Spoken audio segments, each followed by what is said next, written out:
Good morning, my dear students. I am Vishal Sharma, Commerce Faculty in US Academy and Institute, Goरखपुर। पढ़ने वाले हैं business studies class 11 की जो second chapter था business studies का forms of business organisation के हम लोगों ने आज 5वें टॉपिक पे पहुंच चुका है। टॉपिक का नाम है ज्वाइंट स्टॉक कंपनी। ठीक है, तो ये हमारा लास्ट टॉपिक है और आज ही हमारा ये चैप्टर जो है वो क्या हो जाएगा, कंप्लीट हो जाएगा। ठीक है, तो स्टार्ट करते हैं आज का चैप्टर ज्वाइंट स्टॉक कंपनी। क्या होता है स्टूडेंट्स ज्वाइंट स्टॉक कंपनी? सबसे पहले ठीक है, एक कंपनी कैन बी डिस्क्राइब। ठीक है, एक कंपनी के बारे में हम लोग क्या डिस्क्राइब कर सकते हैं एज एन आर्टिफिशियल पर्सन। क्या बोल सकते हैं हम एक कंपनी को? आर्टिफिशियल पर्सन बोल सकते हैं। ठीक है, क्यों बोलते हैं आर्टिफिशियल पर्सन? देखिए मैं आपको बताता हूँ। Having a separate legal entity. ठीक है, तो हम लोग उसको बोलते हैं artificial person having a separate legal entity, मतलब वो एक आर्टिफिशियल पर्सन है। जैसे हम क्या होते हैं, हम क्या है, हम भी एक पर्सन है, लेकिन कंपनी भी जो होती है उसकी भी वो भी क्या होती है, एक आर्टिफिशियल पर्सन होती है। जो आर्टिफिशियल पर्सन का मतलब ये होता है स्टूडेंट कि क्रिएट बाय लॉ। ठीक है, कैसे उसको बनाया जाता है? लॉ से बनाया जाता है। जो हमारे लॉ है, रूल्स है, रेगुलेशंस हैं, जो एक्ट बने हैं कंपनी के, उसके अकॉर्डिंग उसको बनाया जाता है, इसलिए हम लोग उसको बोलते हैं आर्टिफिशियल पर्सन। ठीक है, और ये कंपनी जो होती है इसका अपना एक सेपरेट लीगल एंटिटी होता है। सेपरेट लीगल एंटिटी का मतलब होता है उनका मार्केट में अपना एक अलग अस्तित्व होता है। ठीक है, अगर हम कंपनी खोलते हैं तो हमारी जो एंटिटी होगी वो अलग होगी और कंपनी की अलग होगी। ठीक है, जो भी ट्रांजैक्शन खरीदना बेचना, उधार लेना, लोन देना, ये सारे काम जो करेगी वो कंपनी करेगी अपने नाम से, उससे मेरा कुछ भी लेना देना नहीं होगा। ठीक है, इसलिए हम लोग इसको बोलते हैं सेपरेट लीगल एंटिटी। ठीक है, चलिए नेक्स्ट है हमारा द कंपनीज एक्ट 2013। ठीक है, तो कंपनी के जो एक्ट बनाए गए हैं वो 2013 बनाए गए हैं। ठीक है, जैसे आपको पता होना चाहिए कि सोल प्रोप्राइटर्स और एचयूएफ इसके लिए कोई एक्ट नहीं बना हुआ है, लेकिन पार्टनरशिप के लिए क्या है 1932। और लास्ट जो टॉपिक था हमारा कोऑपरेटिव सोसाइटी, उसके लिए क्या था 1912।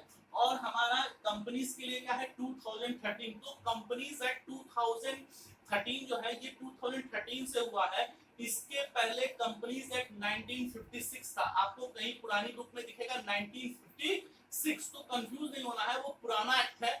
जो अमेंडेड और न्यू एक्ट जो बना है वो 2013 है। ठीक है, चलिए, तो ये एक नंबर का क्वेश्चन है, एग्जाम में पूछता है कि कंपनीज एक्ट 2013। चलिए, तो हम लोगों ने कंपनी पढ़ लिया, एक्ट पढ़ लिया, हम लोग पढ़ेंगे इसके फीचर्स के बारे में। तो क्या होता है इसके फीचर्स? चलिए स्टार्ट करते हैं। The first feature is artificial person. तो ऑलरेडी मैंने आप लोगों को बता रखा है कि आर्टिफिशियल पर्सन का मतलब क्या होता है स्टूडेंट्स, कि इसको जो कंपनी है इसको जो है वो कैसे क्रिएट किया गया है, क्रिएट बाय लॉ। लॉ से क्रिएट किया गया है। कौन से लॉ है? तो इसके जो है क्या बने हुए हैं, एक्ट बने हुए हैं 2013 में। उस एक्ट के द्वारा ही इसको क्या किया जाता है, अमेंडेड करके बनाया जाता है और ये बन के तैयार हो जाता है क्या, कंपनी, जिसको हम लोग बोलते हैं artificial person. Artificial person how to create by law. चलिए नेक्स्ट है सेपरेट लीगल एंटिटी। तो मैंने आप लोगों को बताया कि जैसे ही कंपनी बन के तैयार होती है, ठीक है, जैसे ही कंपनी बनता है उसकी अपनी मार्केट में एक सेपरेट लीगल बन जाती है, एंटिटी बन जाती है, सेपरेट अपना एक अलग अस्तित्व बन जाता है। मतलब अब कहने का सेंस ये है कि अब कोई भी उस कंपनी में कोई भी एसेट्स हम लोग परचेज करेंगे, एसेट सेल करेंगे, लोन लेंगे, लोन देंगे, कोई भी परचेज होगा, कोई भी सेल होगा, तो वो कंपनी के नाम से होगा। उसके जो भी कंपनी स्टार्ट किया है, कंपनी का जो ओनर है उससे कुछ भी लेना देना नहीं है। तो ये होता है सेपरेट लीगल एंटिटी। मतलब यहाँ पर कि जो भी काम किया जाएगा वो कंपनी के नाम से होगा। फॉर्मेशन तो आपको पता होना चाहिए स्टूडेंट्स कि इसका जो फॉर्मेशन होता है, कंपनी का जो फॉर्मेशन होता है, ये थोड़ा सा क्या होता है, डिफिकल्ट होता है। डिफिकल्ट इसलिए होता है क्योंकि कंपनी क्या होती है, बहुत बड़ी ऑर्गेनाइजेशन होती है। तो बहुत बड़े ऑर्गेनाइजेशन को ओपन करने के लिए, स्टार्ट करने के लिए बहुत ही क्या होती है, लॉ, रूल्स, रेगुलेशन की रिक्वायरमेंट होती है। ठीक है, जैसे सोल प्रोप्राइटर और पार्टनरशिप में क्या था कि आपस में लोगों ने बैठ के डिसाइड किया, डिसीजन ले लिया और आजकल के स्टार्ट कर दिया। लेकिन इनके साथ, कंपनी के साथ ऐसा नहीं होता है। कंपनी खोलना है अगर, तो आपको पहले मेंबर्स इकट्ठे करने पड़ेंगे और साथ ही साथ इसके लिए आपको सारे लॉ को लीगली कंप्लीट करना पड़ेगा, तभी आप एक कंपनी क्या कर सकते हैं, खोल सकते हैं, ओपन कर सकते हैं। ठीक है, चलिए तो नेक्स्ट आता है स्टूडेंट्स हमारा परपेचुअल सेशंस। परपेचुअल सेशंस क्या होता है स्टूडेंट्स? ठीक है, तो परपेचुअल सेशन में होता है कि कंपनी की जो स्थापना की गई है वो कानून के द्वारा की जाती है। ठीक है, कैसे की जाती है? कानून के द्वारा की जाती है। अभी मैंने आपको बताया फॉर्मेशन में इसके बहुत सारे लॉ, रूल्स, रेगुलेशन बने हैं। तो कंपनी की जो स्थापना की गई है, लॉ के कैसे एस्टैब्लिश किया गया है? By law. तो सिंपल सी बात है, जब इसको लोग बंद करेंगे तो भी कैसे करेंगे? बाय लॉ ही बंद किया जाएगा। ऐसा नहीं है कि कंपनी लॉस में चले तो ताला बंद करके घर चले गए और कल से बोलिए कंपनी बंद हो गई, ऐसा नहीं हो सकता है। ठीक है, क्योंकि हमको जितने भी इनके क्रेडिटर्स होते हैं, मनी लेंडर्स होते हैं, बैंक से जो लोन ली है, उनको हम लोग को रिपोर्ट करनी पड़ती है, पेमेंट करना पड़ता है। ठीक है, तो कहने का सेंस है कंपनी जो स्टार्ट होती है वो कैसे होती है? By law. और बाइंडअप भी जो होती है कंपनी की वो कैसे होती है? बाय लॉ होती है। अब बात करते हैं जरा इनके सदस्यों की। सपोज करिए कि इसमें बहुत सारे सदस्य हैं। ठीक है, मेंबर्स, बहुत सारे मेंबर्स हैं। तो अगर कोई मेंबर इसमें इंसॉल्व हो जाता है, कोई मेंबर बीच में छोड़ के चला जाता है, किसी मेंबर का डेथ हो जाता है, तो इसका इस कंपनी पे कोई इफेक्ट नहीं होता है। कंपनी जो है जैसे कंटिन्यू अपने वर्क को, काम को वैसे ही कंटिन्यू करेगी, चलती रहेगी। ठीक है, तो कैसे चलती है? By law, starting by law and bind up is also by law. Control, अब कहेंगे कंपनी पे कंट्रोल कौन करता है? तो देखिए कंपनी में बहुत सारे मेंबर्स होते हैं। ठीक है, मेनली जो कंट्रोल करने की बात करते हैं वो कौन करते हैं? शेयर होल्डर्स होते हैं, जो ओनर होते हैं। एक्चुअल ओनर जो कंपनी के होते हैं वो कौन होते हैं स्टूडेंट्स? शेयर होल्डर्स होते हैं। ठीक है, तो आप शेयर होल्डर्स की बात करते हैं तो शेयर होल्डर्स पूरे इंडिया में होंगे। ठीक है, कहीं एक सेपरेटली नहीं होता है। कोई हो सकता है यूपी का हो, कोई मुंबई का हो, कोई राजस्थान का, जो जहां से शेयर खरीदेगा वो वहां का हो जाएगा शेयर होल्डर, तो वहां का ओनर हो जाएगा। तो ये सारे लोग मिलकर कंपनी को ऑपरेट करे, कंट्रोल करे, ऐसा पॉसिबल नहीं है। तो ये करते क्या है? ये कंपनी के बोर्ड ऑफ डायरेक्टर्स जो डिसाइड किया जाता है किसके? शेयर होल्डर्स के द्वारा, वही इस पे कंट्रोल करते हैं। कौन करता है? तो बोर्ड ऑफ डायरेक्टर्स। चलिए, लायबिलिटी, अगर हम लायबिलिटी की बात करते हैं, देखिए स्टूडेंट, अगर हम बात करते हैं लायबिलिटी की, तो लायबिलिटी में दो चीजें हम लोग को देखने को मिलेगी। जो कंपनी होती है, कंपनी, ठीक है, जो कंपनी है, कंपनी की जो लायबिलिटी होती है वो क्या होती है? अनलिमिटेड होती है। कंपनी की लायबिलिटी क्या होती है? अनलिमिटेड होती है। लेकिन कंपनी के जो मेंबर होते हैं, ठीक है, कंपनी के जो मेंबर होते हैं, इनकी जो लायबिलिटी क्या होती है? लिमिटेड होती है। ठीक है, आप कैसे लिमिटेड होती है और अनलिमिटेड होती है? देखिए, कंपनी जब हम क्या करते हैं, एक्ट के अकॉर्डिंग ओपन करते हैं, तो इसकी एक सेपरेट लीगल एंटिटी बन जाती है। मतलब कंपनी में कुछ भी खरीदना, एसेट्स परचेज करना है, गुड्स परचेज करना है, सेल करना है, लोन लेना है, वो सब कैसे होता है? बाय कंपनी ने, कंपनी अपने नाम से करती है। ठीक है, तो सिंपल सी बात है, जब इसके रिटर्न्स भी होंगे तो वो कंपनी से ही लेगा, कंपनी के ओनर से कोई मतलब नहीं है। ठीक है, कंपनी का ओनर जो है, जो कंपनी का ओनर मेंबर जो है, वो केवल उसी चीज के लिए रिस्पॉन्सिबल होगा जितना पैसा उसने कंपनी में क्या किया है? लगाया है, जितने का शेयर परचेज किया है। उस कंपनी के मेंबर्स के जो पर्सनल एसेट्स होते हैं उसको एक्वायर नहीं करते हैं।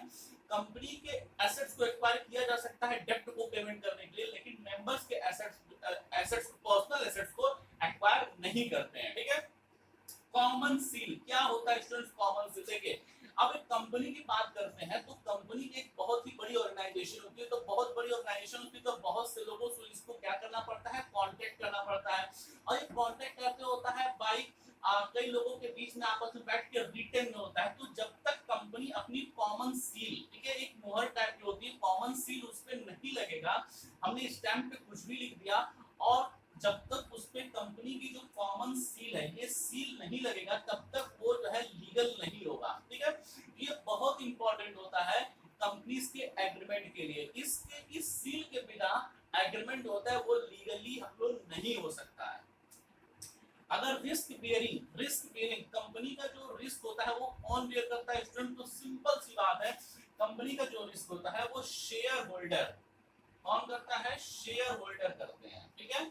शेयर होल्डर कौन होते हैं? जो कंपनी में पैसा लगाते हैं, ठीक है, कंपनी के शेयर को परचेज करते हैं और जो पैसा होता है वो कंपनी में एज ए कैपिटल इंट्रोड्यूस हो जाता है।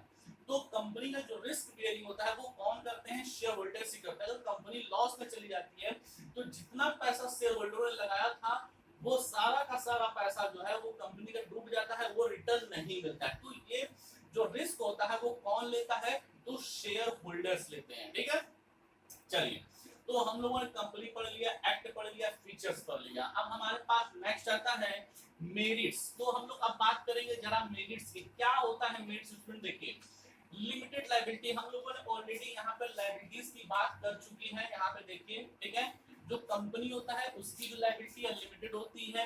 डेब्ट को पेमेंट करने के लिए उनके पर्सनल एसेट्स को एक्वायर किया जाता है। लेकिन जो कंपनी के मेंबर होते हैं वो जितना पैसा कंपनी में लगाए हैं उसी के लिए बस वो क्या होते हैं? अनलिमिटेड होते हैं। कंपनी के डेब्ट को पेमेंट करने के लिए मेंबर्स के जो पर्सनल एसेट्स होते हैं उनको एक्वायर नहीं किया जाता है। Transfer of interest. Transfer of interest क्या होता है? देखिए, कंपनी क्या होती है? कंपनी बहुत बड़ी ऑर्गेनाइजेशन होती है, ठीक है। जब मेरा मन किया तब मैंने उसमें पैसा लगाया, जब मेरा मन किया तब मैं उसमें से पैसा निकाल सकता हूँ, जब मेरा मन किया शेयर खरीदा, जब मेरा मन किया शेयर को क्या कर दिया? बेच दिया, ठीक है। तो ये होता है ट्रांसफर ऑफ इंटरेस्ट। मतलब कि अगर हमको पैसे की रिक्वायरमेंट है, ठीक है, तो हम अपने शेयर को कभी भी बेच सकते हैं। मतलब कि शेयर जो होता है वो क्या होता है? ऑटोमेटिकली जो होता है सेल करने पे कन्वर्टेड इनटू कैश, ठीक है। तो अगर मेरे पास पैसा है तो हम उसमें कंपनी इंटरेस्टेड लग रही है, अच्छी है, चलेगी, तो पैसा इंट्रोड्यूस कर दिया। लग रहा है कि कंपनी नहीं चलेगी या हमको किसी भी रीजन से पैसे की रिक्वायरमेंट है तो हमने क्या किया? शेयर को बेच दिया और अपना पैसा ले लिया। नेक्स्ट आता है स्टूडेंट परपेचुअल एक्सिस्टेंस, ठीक है। तो परपेचुअल एक्सिस्टेंस क्या होता है? सदस्यों के जो कंपनी के जो मेंबर्स होते हैं, ठीक है, ऑलरेडी मैंने आप लोगों को यहाँ बताया हुआ है, ठीक है, परपेचुअल सेशंस, ठीक है, तो वही है वो भी। परपेचुअल सेशंस क्या होता है? कंपनी के जो मेंबर होते हैं, कंपनी के मेंबर अगर इंसॉल्व हो जाते हैं, मृत्यु हो जाती है, डेथ हो जाती है या कुछ भी ऐसा होता है तो इसका कंपनी पर कोई प्रभाव नहीं पड़ता है। जो कंपनी है वो कंटिन्यू काम करती ही रहेगी, ठीक है, क्योंकि कंपनी के जो मेंबर्स होते हैं, कंपनी के मेंबर्स से कंपनी की कुछ भी लेना देना नहीं है, क्योंकि दोनों की जो एंटिटी होती है वो क्या होती है? सेपरेट होती है। तो यहाँ पे कहने का सेंस ये है कि कंपनी का मतलब कोई भी मेंबर इंसॉल्व हो जाता है, पागल हो जाता है, डेथ कर जाता है, तो इसका कंपनी पे कोई इफेक्ट नहीं होगा। नेक्स्ट आता है scope for expansions. Scope for expansions क्या होता है स्टूडेंट? तो कंपनी होती है, ये एक बहुत बड़ी ऑर्गेनाइजेशन होती है, ठीक है, मतलब कई पूरे इंडिया के लोग, ठीक है, जो भी शेयर परचेज करेगा वो उसमें क्या कर सकता है? इंट्रोड्यूस करता है, पैसा लगाता है, ठीक है। तो कंपनी में जब पैसा लगाता है तो सिंपल सी बात है, कंपनी अपने आप को क्या करती है? और एग्जिस्टेंस करती है, और बड़ा करती है। क्यों? क्योंकि कंपनी जो होती है वो इंडिया लेवल की हो सकती है, इंडिया से भी बड़ी हो सकती है, इंटरनेशनल लेवल की भी हो सकती है। तो जितना ज्यादा पैसा लगाएंगे उतना ही कंपनी अपने आप को क्या करेगी? बढ़ाती रहेगी, नए नए बिजनेस को बढ़ाती रहेगी, उसमें इंक्लूड करती रहेगी। प्रोफेशनल मैनेजमेंट क्या होता है? Professional management students, professional management का एक बहुत ही गहरा इफेक्ट होता है किसमें? हमारे बिजनेस पे, ठीक है। कंपनी जो होती है बहुत बड़ी ऑर्गेनाइजेशन है, और बहुत बड़ी ऑर्गेनाइजेशन है तो इसके पास पैसा भी बहुत ज्यादा होता है, और पैसा जब बहुत ज्यादा होता है तो ये प्रोफेशनल मैनेजमेंट को हायर करती है, जो कंपनी के डिसीजंस कंपनी को ऑपरेट करने का काम करती है, ठीक है। तो कंपनी को चलाने के लिए जब प्रोफेशनल्स होंगे तो सिंपल सी बात है, कंपनी जो है वो प्रॉफिट कमाएगी ही कमाएगी। इसलिए कंपनी हैवी अमाउंट पे करके, ठीक है, हैवी अमाउंट पे करके प्रोफेशनल मैनेजमेंट को एक्वायर करती है और अपने बिजनेस को ऑपरेट कराती है, चलाती है। ये हमारे मेरिट्स हो गए। अब हम लोग पढ़ेंगे स्टूडेंट्स हमारे लिमिटेशंस। तो क्या होता है लिमिटेशंस? देखिए, complexity in formation. Complexity information में क्या होता है स्टूडेंट्स? जो कंपनी होता है उसको स्टार्ट करना, ठीक है, काफी डिफिकल्ट होता है। ऑलरेडी मैंने बताया हुआ है कि कंपनीज एक्ट 2013 के अकॉर्डिंग उसको ओपन किया जा सकता है, स्टार्ट किया जाता है। तो इसमें बहुत सारे लीगल रिक्वायरमेंट होती है, लीगल कागज पत्र जो बोलते हैं ना इसको, कागज पत्र, तो वो बहुत सारे इस तरह के लीगल सर्टिफिकेट की रिक्वायरमेंट होती है। इसलिए कंपनी को स्टार्ट करना बहुत ही क्या होता है? डिफिकल्ट होता है। अब बात करते हैं जरा सोल प्रोप्राइटरशिप और पार्टनरशिप, जैसे ये सारी चीजें क्या है, एचयूएफ है, ये सब क्या है, जब मन किया तब स्टार्ट करिए, जब मन किया तब बंद करिए। लेकिन ऐसा कंपनी के साथ नहीं होता है। कंपनी अगर आपको स्टार्ट करनी है तो आपको उसके लिए और सारे लीगल रिक्वायरमेंट कंप्लीट करने ही पड़ेंगे। चलिए नेक्स्ट है lack of secrecy. Lack of secrecy क्या होता है स्टूडेंट्स, जो कंपनी होती है, ठीक है, कंपनी ये लीगल लॉ है गवर्नमेंट का, ठीक है, जो कंपनी होती है, कंपनी को अपने फाइनेंशियल जो रिपोर्ट होते हैं पूरे साल भर के, ठीक है, वो जो रजिस्ट्रार ऑफिस होता है वहां पे रिपोर्ट करनी पड़ती है, पहला चीज, ठीक है। दूसरा चीज स्टूडेंट, अब ये सारे फाइनेंशियल जो रिपोर्ट होती है वो पब्लिकली भी ओपन करनी पड़ती है, डिस्क्लोज करनी पड़ती है, ठीक है। जैसे कोई भी कंपनी आपके दिमाग में जो चल रहा होगा, आप उसको गूगल पे सर्च करके उसके फाइनेंशियल रिपोर्ट दे सकते हैं कि कंपनी ने इस साल कितना प्रॉफिट कमाया, कितना लॉस कमाया, कितना एसेट्स है, कितनी लायबिलिटी है, एटसेट्रा, ठीक है। तो इसमें इसलिए सेक्रेसी जो होती है, जो वो क्या होती है यहाँ पे नहीं होती है, ठीक है, गोपनीयता यहाँ पे नहीं होती है, यही रीजन है, ठीक है। क्योंकि जो शेयर होल्डर होते हैं पूरे ऑल ओवर क्या होते हैं, इंडिया में होते हैं, तो उनको भी ये दिखाना होता है कि कंपनी में कितना कमाया, तो इसलिए यहाँ पे ये थोड़ी सी क्या होती है, दिक्कत होती है, प्रॉब्लम होती है, किसकी, गोपनीयता की। चलिए नेक्स्ट है हमारा इम्पर्सनल वर्क इन्वायरमेंट, ठीक है। इम्पर्सनल वर्क इन्वायरमेंट क्या होता है स्टूडेंट्स, यहाँ पे जो मैनेजमेंट होता है, ठीक है, किसका मैनेजमेंट, बिजनेस का जो मैनेजमेंट होता है, जो कंपनी का जो मैनेजमेंट होता है, और उनका जो वर्क होता है वो डिफरेंट डिफरेंट होता है। जैसे हम हैं, मैंने क्या किया, अपने कुछ पैसा मैंने एक कंपनी में लगा दिया XYZ, ठीक है, XYZ, मान लिया कि XYZ लिमिटेड कंपनी है, इसमें मैंने पैसा लगा दिया, शेयर होल्डर कर लिया, ठीक है।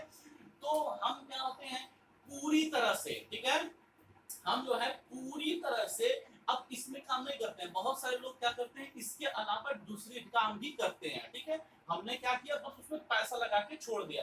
तो यहाँ पे क्या होता है कि लोग पैसा तो लगाते हैं लेकिन उसमें वर्क नहीं करते हैं, ठीक है। काम, पैसा लगाने का काम तो किया लेकिन उसमें वर्क नहीं करते हैं, इसलिए यहाँ पे जो मैनेजमेंट होता है और जो ओनरशिप होती है वो डिफरेंट हो जाती है, अलग अलग हो जाती है, ठीक है।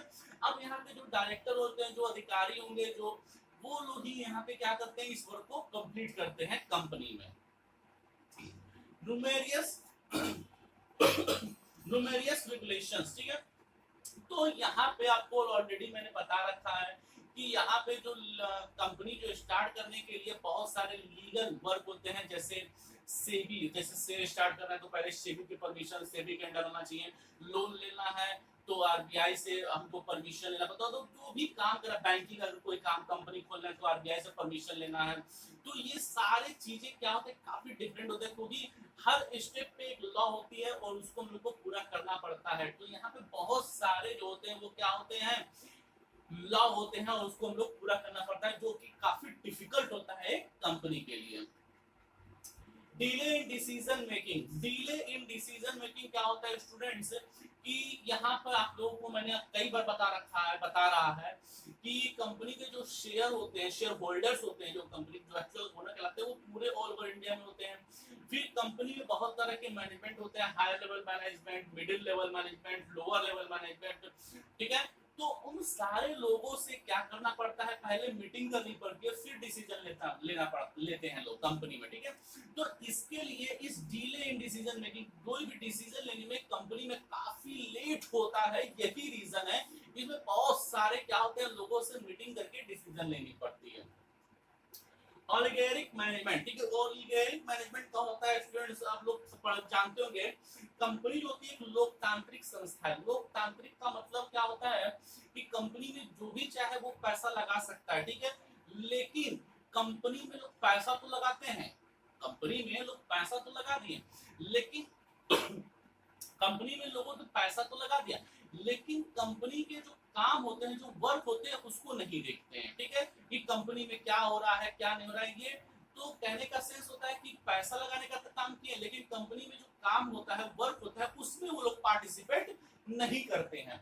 अब सिंपल सी बात है, जब कंपनी के वर्क में पार्टिसिपेट नहीं करेंगे, डिसीजन में पार्टिसिपेट नहीं करेंगे, तो कंपनी को जो मन करेगा वो वैसा काम करेगी, ठीक है। तो ये थोड़ा सा क्या होता है यहाँ पे डिफिकल्ट हो जाता है, क्योंकि कंपनी जो है वो सिर्फ और सिर्फ अपने लिए फिर सोचने लगती है, ना कि कस्टमर्स के लिए, पब्लिक के लिए और अपने शेयर होल्डर्स के लिए यहाँ पे सोचना बंद कर देती है। चलिए, conflict in interest. Conflict in interest क्या होता है स्टूडेंट्स? कंपनी जो है यहाँ पे सिर्फ और सिर्फ किसके लिए, अपने लिए ही सोचती है। यहाँ पे देखिए, इसमें सिर्फ और सिर्फ अपने लिए सोचती है। अब ऐसा क्यों होता है? देखिए, सिंपल सी बात है कि कस्टमर क्या चाहता है। अगर हम पब्लिक की बात करें तो पब्लिक क्या चाहती है? वो चाहती है कि हमको कम रेट पे गुड्स जो है, सामान जो है वो मिले। शेयर होल्डर्स क्या चाहते हैं? कि हमारे शेयर की वैल्यू बढ़ती रहे, डे टू डे बढ़ती रहे, ठीक है। कंपनी क्या चाहती है? कि कंपनी ये चाहती है कि प्रोडक्शन कॉस्ट कम से कम हो, क्योंकि जितना ज्यादा प्रोडक्शन कॉस्ट कम होगा उतना ही ज्यादा प्रॉफिट होगा। तो यहाँ पे सब लोग जो है वो सिर्फ और सिर्फ अपने लिए सोचते हैं, कोई एक दूसरे के लिए नहीं सोचता है, ठीक है। क्योंकि भाई सिंपल सी बात है, सब लोग अपनी प्रॉफिट के लिए सोचते हैं, सामने वाले के लिए या एक दूसरे के लिए कोई नहीं सोचता है। तो यहाँ पे क्या होता है, जो एक दूसरे होते हैं वो एक दूसरे के सामने आमने सामने आ जाते हैं, टक्कर होने वाला होता है, आमने सामने आ जाते हैं, टकराव होने वाला होता है, क्योंकि यहाँ पे लोग अपने लिए ही सिर्फ सोचते हैं, सामने वालों के लिए नहीं सोचते हैं, ठीक है स्टूडेंट। तो हम लोगों ने क्या पढ़ लिया? कंपनी पढ़ लिया, फीचर्स पढ़ लिए, मेरिट्स पढ़ लिए, लिमिटेशंस पढ़ लिए। अब हम लोग पढ़ेंगे टाइप्स ऑफ कंपनी। कंपनी कितने प्रकार की होती है और क्या क्या चीजें होती है, ठीक है। तो आपको करना क्या, फटाफट नोट करिए, फिर मैं बताऊंगा आपको types of companies. Okay my dear students, तो अब हम लोग पढ़ेंगे टाइप्स ऑफ कंपनी के बारे में। ठीक, टॉपिक था हमारा joint stock company. Joint stock company के डेफिनेशंस, ठीक है, इसके एक्ट, मेरिट्स, फीचर्स, लिमिटेशन, सारी चीजें पढ़ लिया। अब हम लोग पढ़ेंगे टाइप्स ऑफ कंपनी। हमारा लास्ट टॉपिक है और ये हमारा चैप्टर भी यहीं पे क्या हो जाएगा, कंप्लीट हो जाएगा। तो अगर हम बात करते हैं टाइप्स ऑफ कंपनी की, तो कंपनी जो होती है वो दो तरह की होती है, ठीक है। टाइप्स की बात करते हैं तो कंपनी दो तरह की होती है। कौन कौन सी? प्राइवेट कंपनी और पब्लिक कंपनी, ठीक है। प्राइवेट कंपनी और पब्लिक कंपनी क्या होता है? प्राइवेट कंपनी क्या होता है? पब्लिक कंपनी, ठीक है।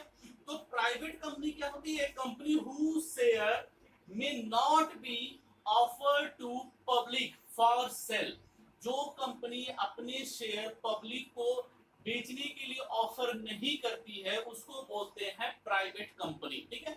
और ये कंपनी के लास्ट में प्राइवेट लिमिटेड, पीवीटी एलटीडी, कुछ ऐसा आपने अक्सर देखा होगा कई जगह न्यूज़पेपर में, टीवी चैनल्स पे, कहीं पे एडवर्टाइजिंग बोर्ड पे तो प्राइवेट लिमिटेड लिखा होगा। तो ये होता है प्राइवेट। जैसे मान लीजिए XYZ प्राइवेट लिमिटेड, इसका मतलब क्या हो गया कि ये कौन सी कंपनी है? तो प्राइवेट कंपनी है। अब हम लोग आते हैं पब्लिक कंपनी में। ए लार्ज कंपनी, पब्लिक कंपनी क्या होती है? लार्ज कंपनी होती है, मतलब प्राइवेट कंपनी से भी बड़ी होती है पब्लिक कंपनी, ठीक है। तो पब्लिक कंपनी जो होती है, a large company that sells share in itself to public, मतलब ऐसी कंपनी, बड़ी कंपनी जो अपने शेयर्स को पब्लिक को, जनरल पब्लिक को ऑफर करती है, किसके लिए? परचेज करने के लिए। कंपनी क्या करती है? सेल करती है। जनरल पब्लिक क्या करते हैं? परचेज करते हैं, ठीक है। तो वो कंपनी कौन सी कहला जाती है? Public company. ये जो शेयर्स होती है वो कोई भी ऑल ओवर इंडिया के बाहर कोई भी उसको क्या कर सकता है? परचेज कर सकता है। तो ये हमारी हो गई प्राइवेट कंपनी और पब्लिक कंपनी। अब हम लोग पढ़ते हैं प्राइवेट कंपनी के बारे में कुछ। देखिए क्या बोला है प्राइवेट कंपनी में? Restrict the right of member to transfer its share. मतलब अगर कोई प्राइवेट कंपनी का मेंबर है तो वो अपनी शेयर को, ठीक है, जितना पैसा लगाया है, जितना प्रॉफिट मिलता है, ये सबको किसी और अदर मेंबर को ट्रांसफर नहीं कर सकता है ये प्राइवेट कंपनी में, ठीक है। अपने क्या करते हैं? अपने जो उनका जो शेयर्स होता है, राइट्स होते हैं, उनके जो राइट्स हैं वो राइट्स अपने वो ट्रांसफर नहीं कर सकते हैं। Has a minimum of 2 and maximum of 50 member. अगर हम कोई प्राइवेट कंपनी ओपन करते हैं तो प्राइवेट कंपनी में कम से कम 2 लोगों का होना जरूरी है और मैक्सिमम जो होते हैं वो 50 लोग हो सकते हैं। मिनिमम 2, मैक्सिमम 50, ठीक है। चलिए, डज नॉट लिमिट पब्लिक, ठीक है, invited public to subscribe to its share capital. तो मैंने ऑलरेडी आप लोग बताया कि प्राइवेट कंपनी अपने शेयर्स को वो पब्लिक में इनवाइट नहीं करती है, ठीक है, परचेज जनरल पब्लिक को इनवाइट नहीं करती है परचेज करने के लिए। Minimum paid up capital of 1 lakh, मतलब अगर 1 लाख रुपए से ये क्या कंपनी क्या कर सकती है, स्टार्ट कर सकती है, लेकिन 1 लाख ही नहीं, वो टाइम टू टाइम जब चाहे तो वो बढ़ा भी सकती है, ठीक है, लेकिन कम से कम 1 लाख होना जरूरी है। चलिए अब हम लोग आते हैं पब्लिक कंपनी पे। पब्लिक कंपनी आपको बताया है जो कंपनी अपने जो लार्ज कंपनी जो अपने शेयर्स को जनरल पब्लिक को इनवाइट करती है परचेज करने के लिए। चलिए इसके बारे में जरा कुछ पढ़ते हैं। Has no restrict on transfer of share, मतलब यहाँ पे कोई रिस्ट्रिक्शन नहीं होता है। यहाँ पे रिस्ट्रिक्शन होता है कि अपने ट्रांसफर को हम शेयर राइट्स को ट्रांसफर नहीं कर सकते हैं, लेकिन यहाँ पे अपने राइट्स को और अपने शेयर को ट्रांसफर कर सकते हैं, ठीक है। जब मन किया तब परचेज कर लिया, जब मन किया तब सेल कर दिया। तो ये कौन सी कंपनी में होता है, पब्लिक कंपनी में होता है। Has a minimum of 7 member, देखिए यहाँ पे मिनिमम कितने हैं, 7 मेंबर, एंड मैक्सिमम लिया है नो लिमिट। यहाँ पे ये सबसे ध्यान देने वाली बात है स्टूडेंट्स, मिनिमम 7, मैक्सिमम कितने, नो लिमिट, मतलब कितने भी हो सकते हैं। लेकिन यहाँ पे प्राइवेट कंपनी में मिनिमम 2 और मैक्सिमम 50, लेकिन पब्लिक में मिनिमम 7, मैक्सिमम नो लिमिट, ठीक है, ये डिफरेंसेस भी हैं। Inviting the public to subscribe to its share capital of public deposits, तो ये क्या करती है, पब्लिक को इनवाइट करती है कि आइए मेरे पास क्या करिए, पैसा डिपॉजिट करिए, आइए हमारा शेयर क्या कर लीजिए, परचेज कर लीजिए। किसमें, पब्लिक कंपनी में। Minimum paid up capital of 5 lakh, तो ये कितने से, 1 लाख से, और ये कितने से स्टार्ट हो सकती है स्टूडेंट्स, 5 लाख से, जो कि टाइम टू टाइम चाहे तो बढ़ा भी सकते हैं, ठीक है। तो ये चीज मैंने आपको बता दिया। अब ये चीज मैं आपको एक डिफरेंस फटाफट रिवाइज करने वाला हूं, आप लोग ध्यान से सुनिएगा, ठीक है। अगर मेंबर की बात करते हैं, मैक्सिमम 2, मिनिमम 2, मैक्सिमम 50, पब्लिक में मिनिमम 7, मैक्सिमम नो लिमिट्स, ठीक है। शेयर, अगर हम शेयर की बात करते हैं तो प्राइवेट कंपनी अपने शेयर इशू नहीं करती है, पब्लिक कंपनी अपने शेयर और शेयर जो है वो जनरल पब्लिक को इशू करती है, ठीक है। स्टार्टिंग की बात करते हैं, पब्लिक कंपनी जो स्टार्ट कर रही होती है, ठीक है, वो सर्टिफिकेट ऑफ इनकॉर्पोरेशन, एक नाम है सर्टिफिकेट का, सर्टिफिकेट ऑफ इनकॉर्पोरेशन मिलते ही ये अपने कंपनी को क्या कर सकते हैं, स्टार्ट कर सकते हैं। लेकिन पब्लिक कंपनी जो होती है इसको स्टार्ट करने के लिए certificate of commitment, certificate of commitment की रिक्वायरमेंट होती है। जैसे ही मिलेगा ये अपनी कंपनी स्टार्ट कर सकते हैं। अगर हम डायरेक्टर की बात करें, बोर्ड ऑफ डायरेक्टर की, तो प्राइवेट कंपनी में 2 डायरेक्टर होते हैं और पब्लिक कंपनी में 3 होने चाहिए, ठीक है। प्राइवेट में कम से कम 2 और पब्लिक में कम से कम 3 डायरेक्टर्स होते हैं, ठीक है। अगर हम इंडेक्स ऑफ मेंबर की बात करेंगे तो कितने मेंबर, उनके सारे डिटेल्स, तो प्राइवेट कंपनी जो होती है वो अपने इंडेक्स ऑफ मेंबर को जरूरी नहीं है, रख भी सकती, नहीं भी रख सकती। लेकिन पब्लिक कंपनी में क्या होती है, जरूरी है, कंपल्सरी है इंडेक्स ऑफ मेंबर्स। अब लोन की बात करते हैं, लास्ट टॉपिक। अगर लोन लेना हो तो प्राइवेट कंपनी को किसी गवर्नमेंट से या किसी भी संस्था से परमिशन नहीं लेनी पड़ती, वो जब चाहे तो लोन ले सकती है अपने नाम से। सेम पब्लिक कंपनी में भी है, वो जब चाहे तब क्या कर सकती है, लोन ले सकती है, इसमें भी कोई रिस्ट्रिक्शन नहीं होते हैं, किसी की परमिशन नहीं लेनी पड़ती, गवर्नमेंट की परमिशन नहीं लेनी पड़ती है। तो स्टूडेंट हमारा जो कंपनी ज्वाइंट स्टॉक कंपनी का टॉपिक था वो आज यहाँ पे क्या हो गया, खत्म हो गया। तो यहीं से अब हम लोग का सेकंड चैप्टर भी वो क्या होता है, कंप्लीट होता है। तो अब हम लोग नेक्स्ट वीडियो में नेक्स्ट चैप्टर पढ़ने वाले हैं। तब तक के लिए थैंक यू, बाय बाय।